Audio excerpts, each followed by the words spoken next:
Welcome back to the channel. Today we're talking about one of the most important layers of cybersecurity protection available to you right now, multi-factor authentication, or MFA. You may have heard about it, maybe you've even used it, but do you really know why it matters and how it protects your digital life? Let's dive in. First, let's break it down.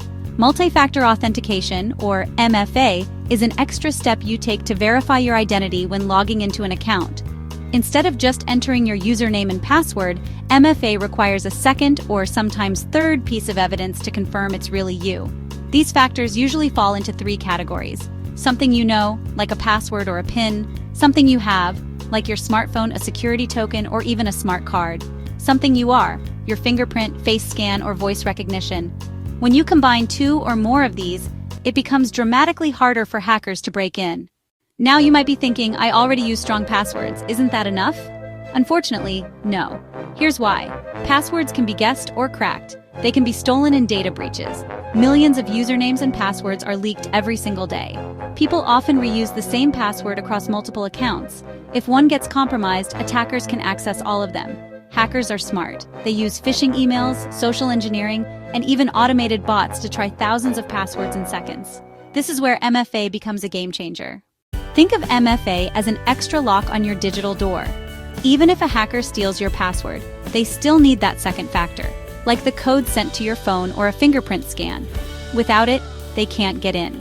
For example, imagine a hacker has your Netflix login from a data breach. Without MFA, they're streaming away on your account tonight.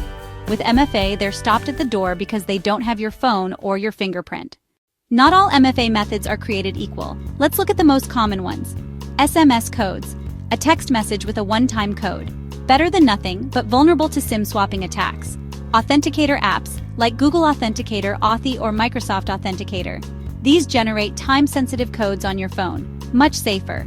Push notifications. You get a prompt on your phone to approve or deny a login attempt. Simple and secure. Hardware keys, like YubiKeys or Titan keys. These are physical devices that plug into your computer or tap your phone. Extremely secure and favored by security professionals. Biometrics, fingerprint, Face ID, or voice recognition. Convenient and increasingly reliable. So why should you care? Because MFA protects your bank accounts from unauthorized transfers, email from being hijacked, which could also compromise all your connected accounts, social media profiles from being taken over to spread scams or fake news, work accounts where sensitive company data could be exposed. In fact, according to Microsoft, MFA blocks over 99% of automated attacks. That's a massive difference. Here are a few best practices to get the most out of MFA. Use authenticator apps or hardware keys instead of just SMS codes whenever possible. Enable MFA on all critical accounts: banking, email, social media, and work platforms.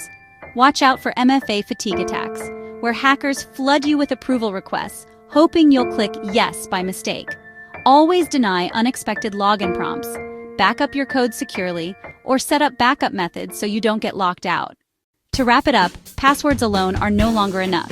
Cybercriminals are more sophisticated than ever, but enabling MFA gives you a strong, simple defense. Think of it as putting an extra deadbolt on your digital house. So here's your action step for today. Go enable MFA on your most important accounts right now. It only takes a few minutes, but it could save you from weeks or even months of stress if your accounts were compromised. Thanks for watching. If you found this video helpful, hit that like button, subscribe for more cybersecurity tips, and share this with a friend who still hasn't turned on MFA. Stay safe out there.